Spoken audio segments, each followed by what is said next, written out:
சவுக்கு மீது ஒரு குண்டாசில் அடைக்கப்பட்டு அது உடைக்கப்பட்டு ஒரு 20 வழக்குகள் இப்போ நிலுவையில் இருக்கு.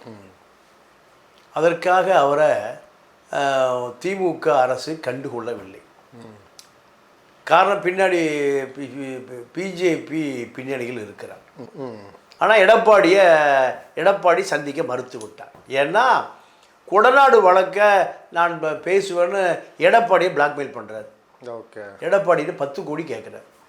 எடப்பாடி 8 கோடி கொடுத்துட்றாரு. அப்போ சவுக்கு என்ன பண்ணுறாரு, இந்த படம் ட்ரக்ஸ் மணி எல்லா போதையில் கிடைத்த பணத்திலேருந்து படம் எடுத்திருக்கீங்க, ஒரு வீடியோ போடுறாரு. ஓகே, அப்போ பதறிட்டு வர்றாரு புருஷோத்தமன், 10 லட்ச ரூபா கொடுப்பா எடுத்துருவோம். ஓகே, 10 லட்ச ரூபா எடப்பாடிக்கு 10 கோடி, எடப்பாடிக்கு 10 கோடி, இவருக்கு 10 லட்சம். அவர் பெரிய தலைவர். தொடர்ந்து பண்ணுகிற ஊடக கூலிப்படை தான் சவுக்கு சங்கர். கூலிப்படைக்கு நீங்கள் ஆளை காமிச்சிங்கன்னா போதுங்கிற அளவுக்கு பணம் வந்துருச்சு சவுக்குக்கு. இப்போ அவருக்கு அரசியல் ஆசை வந்துருச்சு. இந்த அரசியல் ஆசை எப்படின்னா, சாட்டை சொல்கிறார்ல, நான் விஜய் தொகுதியில் போட்டிடுவேன், விஜய் தொகுதியில் போட்டிடுவேன். அதே போல் இவர் அதிமுகவுக்கு நெருக்கடி கொடுக்குறாரு வேலுமணிக்கு. ஓகே, எடப்பாடி சொல்லி எனக்கு ஏதோ ஒரு தொகுதியில் சீட்டு வாங்கி கொடு. அப்படி கொடுக்கலனா நேராக நான் உதயநிதி தொகுதியில் நிற்பேன். ஓகே, சீட்டு கொடுத்தால் நான் எம்எல்ஏ, ஏன்னா மச்சான் எம்பி ஆகிட்டார். ஆமாம், நடக்கிற பொழுது நீதிமதி மீது பார்லிமெண்ட்டில் இம்ப்ளீச்மெண்ட் கொண்டு வரணும். டிஆர் பாலு பயந்து ஓடிட்டார். ஓகே, ஜெகத் ரசிகன் பயந்து ஓடிட்டார். திமுக நாடாளுமன்ற உறுப்பினர்கள் பல ஆயிரம் கோடி வச்சுருக்கான். ஆமாம், இதுக்கு ஆஸ்திரேலியாவில் ஒரு அப்போ கோடிகள் கொட்டி கொட்டி கொட்டி குவிச்சிட்டார். ஓகே, இதெல்லாம் முடிந்த பிறகு அண்ணாமலை கதை முடியுது. அண்ணாமலை கதை முடிஞ்ச பிறகு மறுபடியும் வேலுமணிகிட்ட போயிட்டார். திருமதி ஆம்ஸ்டாங்குக்கும் ஆனந்தனுக்கும் பெரிய சண்டை. ஆனந்த சிபிஐ விசாரணை வேணும்னு ஆம்ஸ்டாங்குடைய தம்பி கினோஸும், இப்போ சவுக்கு தான் ஊடக தலைவர், நம்பர் 1 ஊடகம் அவருதுயா. உண்மைகளை புட்டு எதிர்க்கிறாரியா. கட்டிங்க கொடுத்தா எவனை வேணா எதிர்ப்பார். கொடநாடு கொலை குற்றவாளி அத்தனை வரை சவுக்கை காப்பாற்றிருக்கார். என்கிட்ட முழு ஆதாரம் இருக்கு. அந்த ஜெயலலிதா டிரைவர், எடப்பாடி டிரைவர், அவன் கார் விபத்தில் கொல்லப்பட்ட பொழுது அந்த கார் விபத்தை நடத்திய பெண் சவுக்கு ரொம்ப வேண்டியது. கிங்குட்ஸ் நேயர்களுக்கு வணக்கம். இன்றைய சிறப்பு நேர்காணலில் நம்மோடு இணைந்திருப்பவர் மூத்த பத்திரிகையாளர் தமிழா பாண்டியன் அவர்கள். வணக்கம் சார். வணக்கம். சவுக்கு சங்கரை வீடு புகுந்து கதவெல்லாம் உடச்சி கைது பண்ணியிருக்காங்க. காரணம் யாரையோ மிரட்டி பணம் வாங்கியிருக்காரு அப்படின்னு ஜிபே இதெல்லாம் காட்டுறாங்க. ஆனால் பொதுவாக என்ன பேசுகிறாங்கன்னா, திமுக எலெக்ஷன் வரைக்கும் சவுக்கு சங்கர் பேச வேண்டாம் அப்படின்றதுக்காக கைது பண்ணி உள்ளே வைக்கணும் அப்படின்ட்டு சொல்லப்படுது. உண்மையிலேயே திமுக போன்ற ஒரு பெரிய கட்சிக்கு சவுக்கு சங்கர் ஒரு சிம்ம சொப்பனமாக இருக்காரா? என்ன தான் சார் இது நடக்குது? சவுக்கு மீது ஒரு குண்டாசில் அடைக்கப்பட்டு அது உடைக்கப்பட்டு ஒரு 20 வழக்குகள் இப்போ நிலுவையில் இருக்கு. அதற்காக அவரை திமுக அரசு கண்டுகொள்ளவில்லை. காரணம் பின்னாடி பிஜேபி பின்னணியில் இருக்கிறார். அவரை பாதுகாப்பது பிஜேபி. அதிமுக இல்லை, நேரடியாக பிஜேபி பாதுகாப்பில் வேலுமணி பாதுகாக்கிறார். ஆனால் எடப்பாடிக்கு உடன்பாடு இல்லை. ஓகே, எடப்பாடியை சந்திப்பதற்கு பல முறை முயற்சி செய்கிறார். எடப்பாடி சந்திக்கவே இல்லை. யார்? சவுக்கு சங்கர். ஆமாம் ஆமாம் ஆமாம், நினைத்த நேரத்தில் வேலுமணி சந்திக்கிறார். ஆனால் எடப்பாடி சந்திக்க மறுத்து விட்டார். ஏன்னா கொடநாடு வழக்கை நான் பேசுவேன்னு எடப்பாடியை பிளாக்மெயில் பண்ணுறாரு. ஓகே, எடப்பாடின்னு 10 கோடி கேட்குறாரு. எடப்பாடி 8 கோடி கொடுத்துட்றாரு. இதெல்லாம் பழைய கதை. 10 கோடி 8 கோடி கொடுத்தாச்சு. அவர் கொடநாடே பேச மாட்டாரே சவுக்கு. கொடநாடை பணம் வாங்கிட்டா பேச மாட்டார். ஓகே, பணம் வாங்கலைன்னா பேசுவார். இப்போ புருஷோத்தமன் ரெட் அண்ட் ஒயிட் இந்த கேரம் போர்டு விளையாடும்போது ரெட் அடித்தோம்னா ஒயிட்டோ பிளாக்கை போடணும். அது படம், அப்படி ஒரு படம். ஓகே, அதில் அஜய் வாண்டையாருன்னு அந்த பழைய ஒரு குற்றவாளி சிறையில் இருந்தார்ல, ஏடிஎம்க்கு வேண்டியவர், மிதுனுக்கு வேண்டியவர், அவர் இப்போ அந்த படம் எடுத்திருக்கார். அந்த இயக்குனர் தான் புருஷோத்தமன். ஓகே, அப்போ சவுக் என்ன பண்ணுறாரு, இந்த படம் ட்ரக்ஸ் மணி எல்லா போதையில் கிடைத்த பணத்திலேருந்து படம் எடுத்திருக்கீங்க, ஒரு வீடியோ போடுறாரு. ஓகே. அப்போ பதறிட்டு வர்றாரு புருஷோத்தமன், 10 லட்ச ரூபா கொடுப்பா எடுத்துருவோம். ஓகே. 10 லட்ச ரூபா எடப்பாடிக்கு 10 கோடி, எடப்பாடிக்கு 10 கோடி, இவருக்கு 10 லட்சம். 10 லட்சம். அவர் பெரிய தலைவர். இது சகஜமாக பல வருஷமாக பண்ணிட்டு இருக்கிற விஷயம். தொடர்ந்து பண்ணுகிற ஊடக கூலிப்படை தான் சவுக்கு சங்கர். கூலிப்படைக்கு நீங்கள் ஆளை காமிச்சிங்கன்னா கை கால் ஆள் தலை, இன்னும் இது கூலிப்படை. இந்த காவல்துறையால் ஒழிக்கப்பட முடியாத கூலிப்படை இன்னும் எங்கே இருக்குது? திருநெல்வேலி பக்கம் இருக்குது, மதுரையில் இருக்குது, சிவகங்கையில் இருக்குது, ராமநாதபுரத்தில் இருக்குது. ஓகே. தமிழ்நாட்டில் எங்கே கூலிப்படை நடந்தாலும் இந்த இங்கேருந்து தான் வருவான், முடிச்சுட்டு பாட்டுக்கு போயிடுவான். 90 நாள் வெளியே வந்துடுவான், சார்ஜ் ஷீட் போட மாட்டான், கேஸ் போயிடும். 20 கேஸ் 15 கேஸ் நிலுவையில் இருக்குது. எதில்? இவன் வந்து ப்ரொஃபஷனல் கூலிப்படை, இவர் மீடியா கூலிப்படை. ஓகே. மீடியா கூலிப்படை. அப்போ புருஷோத்தமன் போய் பேசுகிறாரு, பேரம் படியில் 2 லட்சம் கொடுக்குறாரு, ஜிபே அனுப்பி விடுறாரு, இதெல்லாம் ரெக்கார்டு இருக்குது. அப்போது காவல்துறைக்கு இதெல்லாம் பொருட்டே அல்ல. ஓகே. காவல்துறைக்கு எது பெரிய பொருட்டுனா காவல்துறை டு ஆட்சித்துறை. இவர் சமீப காலமாக போதுங்கிற அளவுக்கு பணம் வந்துருச்சு சவுக்குக்கு. இப்போ அவருக்கு அரசியல் ஆசை வந்துருச்சு. இந்த அரசியல் ஆசை எப்படின்னா, சாட்டை சொல்கிறார்ல, நான் விஜய் தொகுதியில் போட்டிடுவேன், விஜய் தொகுதியில் போட்டிடுவேன். அதே போல் இவர் அதிமுகவுக்கு நெருக்கடி கொடுக்குறாரு வேலுமணிக்கு. ஓகே. எடப்பாடி சொல்லி எனக்கு ஏதோ ஒரு தொகுதியில் சீட்டு வாங்கி கொடு, அப்படி கொடுக்கலனா நேராக நான் உதயநிதி தொகுதியில் நிற்பேன். ஓகே. சீட்டு கொடுத்தால் நான் எம்எல்ஏ, ஏன்னா மச்சான் எம்பி ஆகிட்டார். ஆமாம். எம்எல்ஏ ஆசை வந்து சட்டசபைக்குள்ள போயே ஆகணும். ஊடக நம்ம போட்டால் ஒரு 10 லட்சம் சப்ஸ்கிரைபர் இருக்கான், 1 லட்சம் பேர் பார்க்குறான். இப்போ சட்டசபைக்கு போயே ஆகணும். ஒரு பாதுகாப்பு. இப்போ எம்எல்ஏ இருந்தால் கைது பண்ண மாட்டாங்க. கருணாஸ் ஆனார், இப்படி பல பேர் ஆனாங்க. அரசியலுக்கு சம்மந்தமே இல்லை. நீங்கள் இவர் நம்ம பழைய ஜெயா டிவி என்ன பேர், ஜெயா டிவி எம்பி ஆனார்ல, சங்கராச்சாரி கீழே உட்காந்து பேட்டி எடுப்பார் ஜெயலலிதா காலத்தில், ரவி பெர்னாண்ட். இது போல் அவருக்கு கொஞ்சம் ஆசை வந்துருச்சு. ஆசை வந்த பிறகு என்ன சொல்கிறாருன்னா, உதயநிதி எங்கே நிற்கிறாரோ அந்த தொகுதியில் அனுப்பேன். ஓகே. உதயநிதிக்கு நான் தான் போட்டி, விஜய்க்கு சாட்டை போட்டி, உதயநிதிக்கு சவுக்கு போட்டி. இது திமுக பக்கம் ஜர்க்காகுது. ஓகே. இவர் நாமினேஷன் தாக்கல் பண்ணிட்டு சொல்லுவார், நிவேதா பெத்துராஜுக்காக கார் ரேஸ் நடத்தினீங்க. பரபரப்பாக இருக்கும் சேப்பாக்கம் தொகுதி. ஆமாம். நயன்தாராவுடைய கணவர் விக்னேஷ் சிவனுக்காக 1000 பாய்ஸு நீங்கள் ஈசிஆரில் பார்ட்டி நடத்துறீங்க அப்படிங்குவார். இதெல்லாம் அரசியல் களம்பூரா அப்படி இங்கே வந்துடும். ஆமாம். அரசியல் களம்பூரா அப்படியே மாறிடும். இப்போ முதலமைச்சர் என்ன நினைக்கிறாருன்னா, இனி ஆட்சி அதிகாரத்தை பூரா உதயநிதி உட்கார வச்சிருவோம். தேர்தல் வருகிற வரை உதயநிதி துணை முதலமைச்சர், ஜெயிஸ்டா அவர் தான் முதலமைச்சர். உதயநிதி அவங்க குடும்பம் முடிவு பண்ணிருச்சு, ஜாதகம் பார்த்துருச்சு, ஜோசியம் பார்த்துருச்சு. 7 ராகு 8 கேது 9 சனி 10 புதன் எல்லாம் முடிவு பண்ணியாச்சு. அப்போ இதையெல்லாம் தெரிந்து கொண்டு டிமாண்ட் பண்ணுறாருன்னா, பெரிய டிமாண்ட் ஒன்று இருக்குது. எங்கே? டிஎம்கேல. இங்கே வந்துடாத, ஒரு 100 கோடி தரணும். பேசுவதற்கு வாய்ப்பு இருக்குது. அவளுக்கு 100 கோடியில் பெரிய விஷயம் இல்லை. ஆமாம். அப்போ ஒன்று எம்எல்ஏ ஆகி உள்ளே போவோம், இல்லைன்னா ஒரு 100 கோடி வாங்கிட்டு எங்கேயாவது ஐரோப்பாவோட செட்டில் ஆகும். ஓகே. அப்போது சவுக்கு நிற்கிறதுனால அந்த ஓட்டுகள் சிதறி உதயநிதி தோக்க வாய்ப்பு இருக்குது. இல்லை. நீங்கள் திமுக எப்பவுமே முஸ்லீம்கள் அதிகமாக உள்ள பகுதியில் தான் பாதுகாப்பாக தான் நிறுத்துவாங்க. ஏன்னா முதலமைச்சர். ஆமாம். திமுக நிற்கிறது போலவே பாதுகாப்பான தொகுதி. என்னன்னா, எது கொலை செய்யப்படும்? அவருடைய இமேஜ் படுகொலை செய்யப்படும். அதாவது கேரக்டர் அசாசினேஷன். ஓகே. அது நீங்கள் அது எத்தனை எம்எல்ஏ முதல்வர் ஆனாலும் அது எங்கே நிற்கும்? அதுதான் நிற்கும். ஆமாம். நீங்கள் கருணாநிதியோ ஜெயலலிதாவோ எனக்கு தெரிந்து ஒரு ஒரு தொலைக்காட்சி உரிமையாளர், சாதாரண நபராக இருந்தவர். அவருக்கு சன் தொலைக்காட்சி வந்து பெரிய டாமினேஷன் பண்ணுறாங்க. இவருக்கு செய்தி சேனலுக்கு உரிமை கொடுத்துட்டாங்க.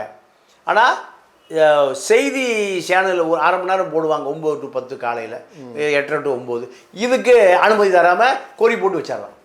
யார் அமைச்சர்? தயாநிதி அமைச்சர். அப்போ இந்த தொலைக்காட்சி உரிமையாளர் ரொம்ப கஷ்டப்பட்டு முன்னுக்கு வந்தவர். அவர் என்ன பண்ணுறாரு, சேப்பாக்கத்தில் போய் நான் நாமினேஷன் தாக்கல் பண்ணி கருணாநிதி எதிர்ப்பேன், நான் கஷ்டப்பட்ட ஒரு சமூக குடும்பத்தில் வந்தவன், நான் தொலைக்காட்சி நடத்த விட மாட்டேங்கிறாரு. யார்? கருணாநிதி குடும்பம். சேப்பாக்கத்தில் போய் நாமினேஷன் தாக்கல் பண்ண ஒரு ப்ரெஸ் ரிலீஸ் பண்ணுறாரு. ஓகே. அடுத்து 1 மணி நேரத்தில் அவருக்கு என்ன கிடைக்குது? பர்மிஷன் கிடைக்கும். ஓகே, புரியுதா உங்களுக்கு? அரசியல்வாதி எங்கே தட்டினா எங்கே விழுவான்னு தெரியுமா? எங்கே தட்டினா எங்கே விழுவாங்கன்னு தெரியும். இதைத்தான் இப்போ யார் பண்ணுறா? சவுக்கு. அப்போ இதெல்லாம் இப்படி இருக்குது. அப்போது திமுக என்ன நினைக்குது? கண்டிப்பாக பேக்கப்பில் பிஜேபி. இது எங்கே எப்போ முடிவு பண்ணுதுன்னா, திருமாவளவன் ராஜீவ்காந்தி எங்கள் கோர்ட்டுக்கு முன்னாடி நடந்த சண்டை. ஆமாம். அதில் 1% கூட திருமாவளவன் காரு அந்த வண்டியில் மோதலை. ஒன்று திருமாவளவனும் மோதலை, ராஜீவ்காந்தி மோதலை. சும்மா ஓவர்டேக் பண்ணிட்டு போய் நிறுத்தி சண்டைக்கு வர்றாரு. திட்டமிட்டு இதுக்கு வண்டி வருதுன்னு தெரிஞ்சுதான் வண்டியை எடுக்கிறாரு. நீங்க முட்டவே இல்லை, எங்கேயும் முட்டப்படவில்லை. நான் அடிச்சு சொல்றேன். அப்படி முட்டியிருந்தா அது ஆதாரத்தை காமிங்க. சரி, நீங்க திரும்பவே போய் ஐஜி முதலமைச்சர் கேட்குறாரு, முதலமைச்சர் ஐஜின்னு சொல்றாரு. ஐஜி இன்னைக்கு வரைக்கும் அதை கொடுக்கல. ஓகே. அப்போ ஐஜி யாருக்கு பயப்படுறாரு? பாஜகவுக்கு பயப்படுறாரு. ஏன் திருமாவை இப்படியான சதி திட்டத்தை தீட்டுறாங்கன்னா, இப்போ இந்த திருப்பரங்குன்ற நிகழ்ச்சி நடந்தது இல்லை, நடக்கிற பொழுது நீதிமதி மீது பார்லிமெண்ட்டில் இம்ப்ளீச்மெண்ட் கொண்டு வரணும். டிஆர் பாலு பயந்து ஓடிட்டார். ஓகே. ஜெகத் ரசிகன் பயந்து ஓடிட்டார். திமுகவுடைய நாடாளுமன்ற உறுப்பினர்கள் பல ஆயிரம் கோடி வச்சிருக்கான். ஆமாம். இதுக்கு ஆஸ்திரேலியாவில் ஒரு நிகழ்ச்சியில் இருக்கார் திருமாவளவன். கேன்சல் பண்ணிவிட்டு கிளம்பி வர சொல்கிறார் முதலமைச்சர். ஓகே. கேன்சல் பண்ணிவிட்டு இங்கே வாங்க. ஆமாம், டெல்லியில் போய் 120 நாடாளுமன்ற உறுப்பினர்கிட்ட கையெழுத்து வாங்கினது திருமாவளவன் தான். ஓகே. பாஜக ஏன் எதுக்குறான்னு புரியுதா? பாஜக ஏன் ராஜீவ்காந்தி ஏன் விடுறான்னு புரியுதா? சனாதனத்தை திறன்பட எதிர்க்கக்கூடிய நபர் திருமாவளவன். அப்போ இதுக்கு சவுக்கு பயன்படுத்தப்படுகிறார். ஓகே. ஏன்னா முடிஞ்சு போச்சு பிரச்சனை. முடிந்து போன பிரச்சனையை சவுக்கு என்ன பண்ணுறாரு? ராஜீவ்காந்தி கூப்பிட்டு நீ போய் கமிஷனர் இருப்பார். கமிஷனர் பார்த்தாரா? கமிஷனரை சவுக்கு சொல்லி தான் போய் பார்க்குறாரு. ஓகே. போய் கம்ப்ளைண்ட் கொடு. போலீஸ்காரனை பார் கவுன்சில் சேர்மன் அறையில் வச்சு அடிச்சிருக்காங்க. ராஜீவ்காந்தி போய் உட்கார்றாரு. இந்த ஃபுட்டேஜ் எல்லாம் எப்படி சவுக்கு கிடைக்குது? பிஜேபி எடுத்து கொடுக்காம எப்படி கிடைக்கும்? ஆமாம், இதெல்லாம் பெரிய விஷயம். அது ஆமாம். பார் கவுன்சில் சேர்மன் அறைக்குள்ள சிசிடிவி ஃபுட்டேஜ் சவுக்கு கிடைக்குதா? இது கண்டிப்பாக அந்த நீதிமன்ற வளாகம் ரிஜிஸ்ட்ரார் கட்டுப்பாடில் இருக்குது. ரிஜிஸ்ட்ரார் தலைமை நீதிபதியினுடைய கட்டுப்பாடில் இருக்கார். இதெல்லாமே மத்திய அரசின் கட்டுப்பாட்டில் இது தான் இருக்குது. சட்டத்துறை அவன் எடுத்து உடனே கொடுக்குறான். உடனே அதை முக்குளத்தோர் தலித்து சண்டையாக மாற்றி திருமாவளவன் பயப்படுறாரு. கமிஷனர் தலைவர்கிட்ட போய் மன்னிப்பு கேட்க சொல்கிறையா நடக்குது. எல்லாம் வீடியோ பார்த்தீங்களா? அப்போது இதெல்லாம் திமுக பார்த்துட்டே இருக்கீங்க. நமக்கு ரொம்ப குறைச்சல் கொடுக்குறான். பாஜகவில் பாதுகாப்பில் குறைச்சல் கொடுக்குறான். அதான் திமுக நடவடிக்கை எடுக்க பயந்துட்டு இருந்தது. ஓகே. இவ்வளோ நாள் திமுக பயந்தது காரணம் பாஜக உள்ள வந்துடுவான்னு. இப்போ நான் பல முன்னால் நடந்த பல தரவுகளை சொல்கிறேன். இவருக்கு கொள்கை கோட்பாடு இப்படி எதுவுமே இல்லை சவுக்குக்கு. இல்லை ஊடகனாக இருக்க அதுவும் இல்லை. உதாரணத்துக்கு இவர் முதல்ல ருசி கண்ட போன எங்கன்னா ஸ்ரீமதி வழக்கில் 25 லட்ச ரூபா கொடுக்குறான் ரவிக்குமார். ஓகே. எவ்வளவு? 25 லட்சம். 1/4 கோடி கொடுக்குறான். அதை வாங்கிட்டு தான் முதல் புலையார் சொல்லிய ரவிக்குமார் நிரபராதி, கடன் கப்பியில் இருக்காரு, கஷ்டத்தில் இருக்காரு. யார் வீடியோ போடுறான்? சவுக்கும் பெலிக்ஸ் ஆள் 2 பேர் இப்போ கட்டிங் வாங்கிட்டானுவோம்.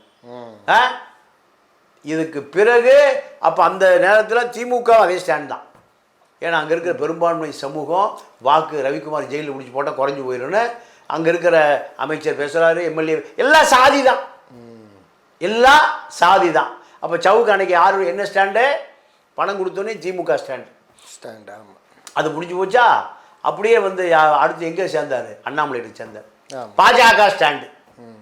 பாஜக அவர் மதன் ரவிச்சந்திரன் இந்த கும்பல் பூராமல் அண்ணாமலைக்கான திமுகவை எதிர்க்கக்கூடிய அத்தனை தகவல் தரவு எல்லாம் யார் கொடுக்குறா? சவுக்கு தான். யாருக்கு ஆதரவா? அண்ணாமலைக்கு ஆதரவா. யார்? மதன் ரவிச்சந்திரன், வெண்பா, அண்ணாமலைகிட்ட பொட்டியை தூக்கிட்டு போய் 10 கோடி ரூபாய் வீடு கட்டியிருக்காரு ஒரு இடைத்தளவாசி. அவர் எல்லாம் அன்னைக்கு அண்ணாமலைக்கு திமுகவை எதிர்ப்பதற்கான வியூகங்களை வகுத்து கொடுப்பவர்கள். திமுக ஃபைல்ஸ் 1 காளிப்பட்டி கொண்டு கவர்னர் வீட்டில் இறக்கிறது. அது எங்கே கொண்டு இறக்கணும்? நீதிபதி கோர்ட்டில் கொண்டு கொடுக்க வேண்டிய காளிப்பட்டி கொண்டு, இதெல்லாம் மூளை யார்? இந்த கும்பல் தான். இப்படி இருந்த பிறகு ஒரு வருட காலம் 2 வருட காலம் பெரிய பெரிய பில்டர் காசா கிராண்ட் போய் சவுக்கு கை கட்டி நிற்கிறார். சவுக்கு கூட இருந்தவன் அப்படி போட்டு கொடுத்தான அந்த கதையெல்லாம். அப்போ கோடிகள் குட்டி குட்டி குட்டி குவிச்சிட்டார். இதெல்லாம் முடிந்த பிறகு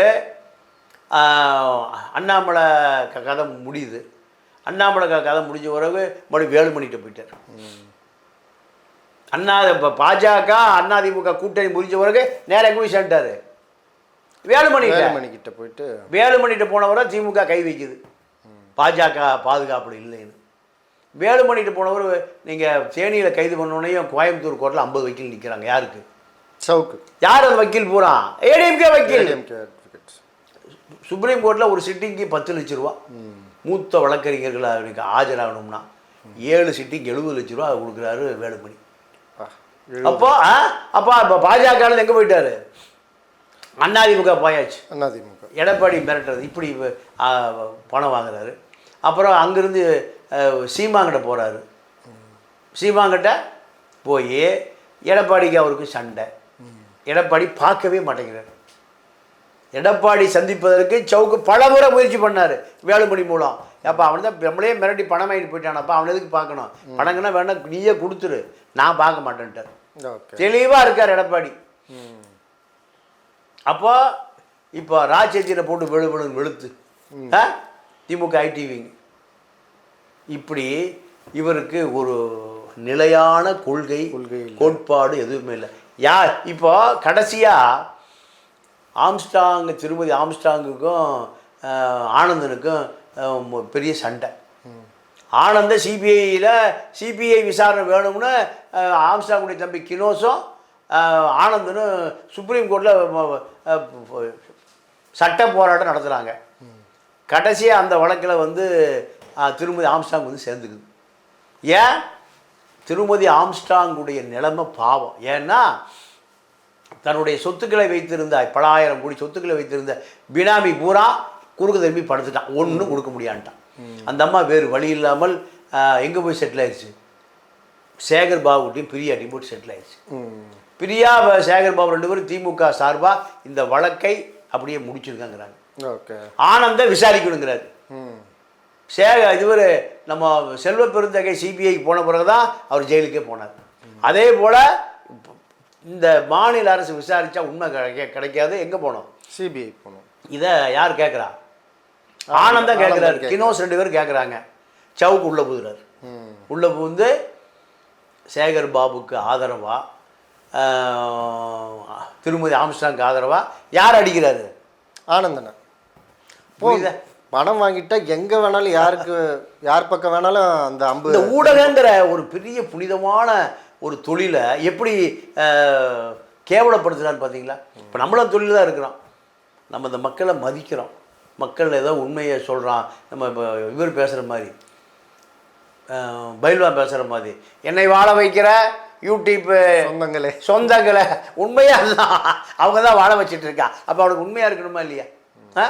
இவர் கோடிகளை வாங்கிக்கிறது. கோடிகளை வாங்கிட்டு யாரை அடிக்க சொல்கிறாங்களோ அவனை பெனாஞ்சு எடுக்கிறது. அதையும் ஒரு தரப்பு மக்கள் இதுதான் உண்மை அப்படின்ற மாதிரி ஆவாங்க. நீங்கள் அப்பாவிகள் அவங்கள நீங்கள் குறையே சொல்லாதீங்க. தினமலர் கக்குறான். ஆர்எஸ்எஸ் பத்திரிக்கை தமிழ்நாட்டில் தான் நம்பர் 1 ஓடும். பெட்டி கடையில் பாருங்கள், அது எல்லாம் விற்றுருது காலையில். ஆமாம், தினத்தந்தி அப்படியே இருக்குது. ஆதித்தனார் தமிழர் தந்தை, தமிழருக்கு தாய், மச்சான், மாமன் அப்படியே கிடக்கு. ஒரு பேர் வாங்குறது இல்லை. எதை வாங்குறான்? தினமலர். தமிழரை ஒழிக்கிறதுக்காகவே வர்ற பத்திரிக்கை தினமலர் எல்லா கடையும் விற்று போது பார்க்குறீங்களா? சர்வே பண்ணுங்க. நம்ம ஊடகம்லாம் அப்டேட் இருக்கணும். அப்போ மக்களை இது தெரிஞ்சால் அதை வாங்குவானா? ஆனால் எந்த முஸ்லீமும் வாங்க மாட்டான். எதை? தினமலர். எந்த கிறிஸ்தவனும் வாங்க மாட்டான். எதை? தினமலத்தை வாங்கவே மாட்டான். பல தடவை தமிழர்களை கொச்சப்படுத்தி செய்தி போட்டிருக்கிறாங்க. இருந்தும் தெரியல. நீங்க அதை மக்கள்கிட்ட கொண்டு போய் சேர்க்கலைங்க. எந்த கருத்தும் மக்கள்கிட்ட அரசியலே தெரியாமல் இருக்கான்.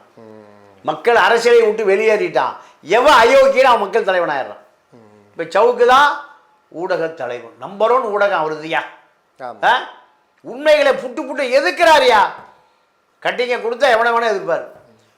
கொடநாடு கொலை குற்றவாளி அத்தனை வரை சவுக்கை காப்பாற்றிருக்கார். என்கிட்ட முழு ஆதாரம் இருக்கு. அந்த ஜெயலலிதா டிரைவர், எடப்பாடி டிரைவர், அவன் கார் விபத்தில் கொல்லப்பட்ட பொழுது அந்த கார் விபத்தை நடத்திய பெண் சவுக்கு ரொம்ப வேண்டியது. இப்படி பல ரகசியம் இருக்கு. இந்த சவுக்கு இன்னைக்கு மீடியாவில் அத்தனை அயோக்கியத்தனங்களுக்குமான நபராக அறியப்படுகிறார். திமுக இதுவரைக்கும் ஒன்றுக்கு அந்த பக்கம் போல.